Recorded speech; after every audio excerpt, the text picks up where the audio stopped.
ফ্রান্সের প্যারিসের টর্সিতে ফ্রান্স বুদ্ধগয়া প্রজ্ঞাবিহার ধ্যানকেন্দ্রের উদ্যোগে দানোত্তম কঠিন চিবর দানোৎসব অনুষ্ঠিত হয়েছে। শনিবার ২৫ অক্টোবর সকালে অস্ত্র পরিষ্কার ও সংঘদান দিয়ে অনুষ্ঠান শুরু হয়। দিনব্যাপী শিল গ্রহণ, বুদ্ধ পূজা, কল্পতরু দান ও কঠিন চিবর দানের মতো ধর্মীয় আয়োজনের পর সন্ধ্যায় সাংস্কৃতিক অনুষ্ঠানের মধ্য দিয়ে সমাপ্তি ঘটে।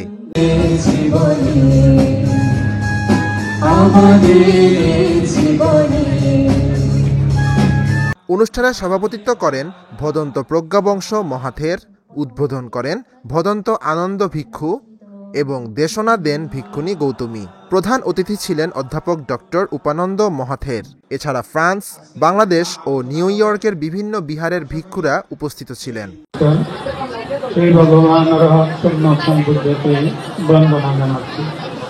উৎসবটি ঘিরে প্রবাসী বৌদ্ধ সম্প্রদায়ের মিলন মেলায় দেশ ও জাতির শান্তি কামনায় প্রার্থনা করা হয়। প্রতি বছর আশ্বিন মাসে পালিত এই কঠিন চিবর দান বৌদ্ধদের অন্যতম পুণ্যময় ধর্মীয় উৎসব।